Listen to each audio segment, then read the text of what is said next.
સનાતન ધર્મની જય હો, જય હો, જય હો.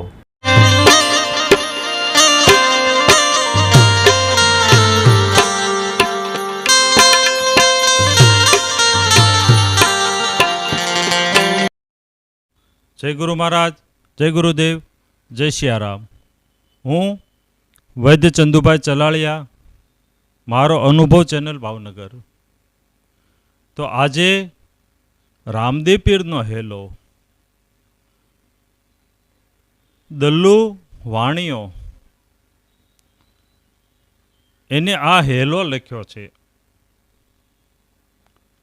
કે હેલો મારો સાંભળો રણુજાના રાય, હુકમ કરો તો પીર જાતરાયું થાય. આવું આપણે સાંભળીએ છીએ, પણ આ હેલાની અંદર કંઈક આધ્યાત્મિક અર્થ છુપાયેલો છે. હુકમ કરો તો એનો બહુ ઊંડાણમાં વિચારીએ તો હુકમ નો અર્થ એવો થાય કે તમે આજ્ઞા કરો, તમે દયા કરો, તમારી કૃપા થાય તો જાત્રા થાય. આધ્યાત્મિક અર્થ એવો થાય,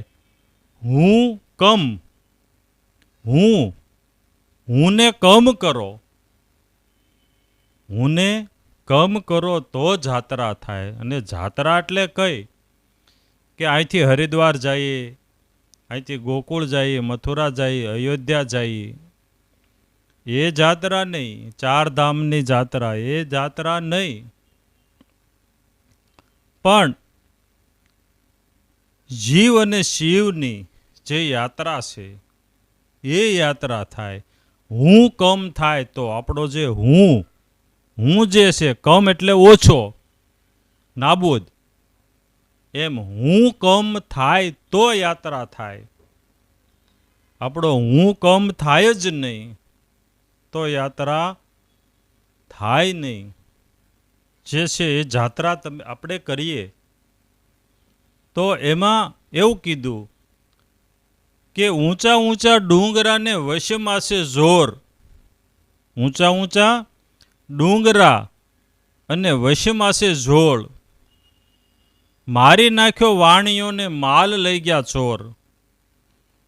તો ઊંચા ઊંચા ડુંગરા અને વશમાં છે જોળ. જોળનું એક તળપદી ભાષાનો એક શબ્દ છે.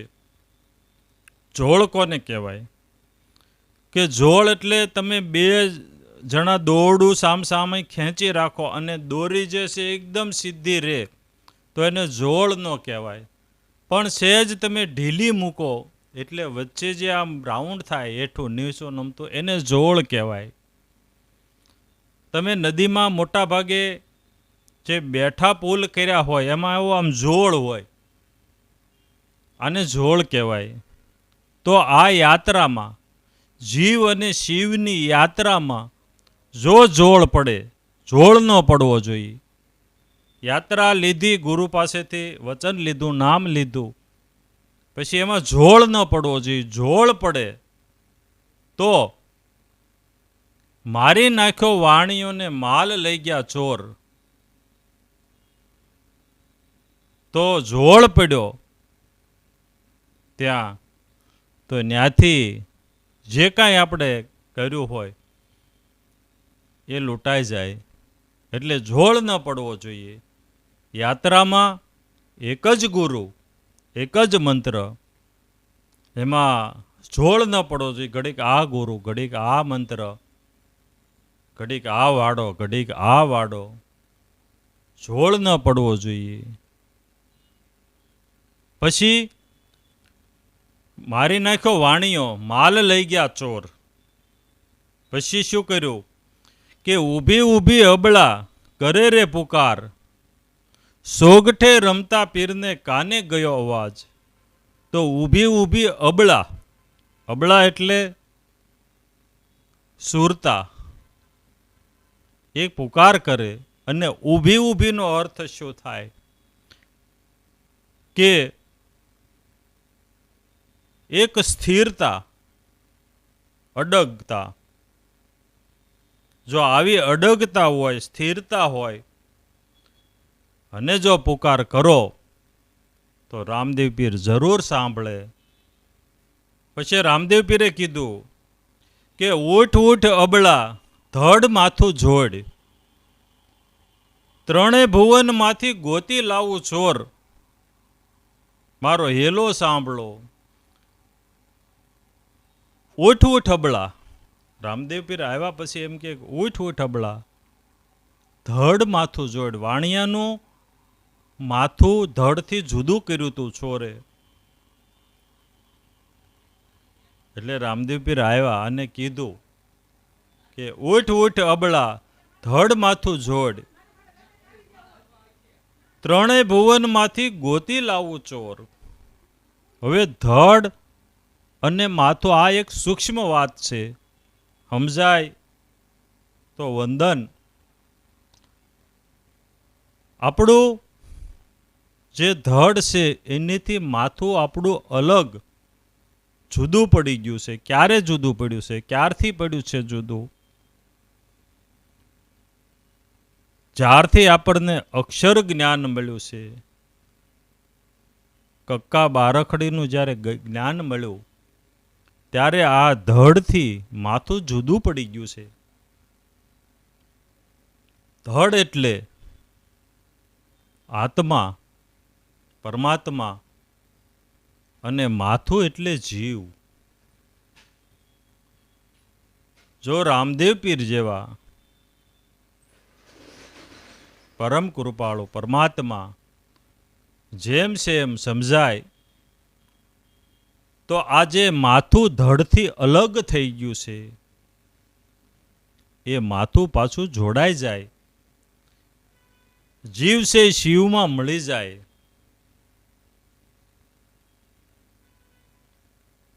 એટલે આ દલ્લુ વાણીઓ, દલ્લુ શેઠ જે રામદેવ પીરના પરમ ઉપાસક હતા, એની વિસ્તારથી વાત તમારે જો સાંભળી હોય તો અમારે વક્તા ગાંડા ભગત હડમતાળાવાળા, એમની જે વ્યાસબેટમાં જે કથા હતી, શ્રી રામદેવ ગુરુ ગમ જ્ઞાન ગંગા, એ કથાની અંદર વિસ્તારથી દલ્લુ વાણિયાની વાત કરી છે. મારો અનુભવ ચેનલ ઉપર ગાંડા ભગત કથા 1 દિવસ, કથા 2 દિવસ એમ કરશો યુટ્યુબ ઉપર, એટલે 1 દિવસની, 2 દિવસની, 3 દિવસની, એમ 7 દિવસની કથા સાંભળવી હોય તો ગુજરાતીમાં લખશો મારો અનુભવ ચેનલ ઉપર ગાંડા ભગત કથા 1 દિવસ, તો 1 દિવસની આવશે. ગાંડા ભગત કથા 2 દિવસ, તો બીજા દિવસની આવશે. જરૂર ને જરૂર જો તમે કથામાં આવી ન શક્યા હો તો એક વખત અવશ્ય આખી કથા ઘર બેઠા સાંભળો. અમૂલ્ય લાવો છે એને, આ કથાને, ગાંડા ભગતની કથાને જીવંત રાખવા માટે આ મીડિયાના માધ્યમથી મેં તન, મન અને ધન 7 દિવસ વાપર્યું છે. માત્ર ને માત્ર એમની જે કથા છે, એમનો જે ગુરુગમ છે, એ ગુરુગમને જીવંત રાખવા માટે તો જરૂર ને જરૂર ગુરુગમને માણજો. જય ગુરુ મહારાજ, જય ગુરુદેવ, જય સિયારામ, જય અલગધણી. આગળના વિડીયો જોવા માટે આ રીતે ચેનલ સબસ્ક્રાઈબ કરો.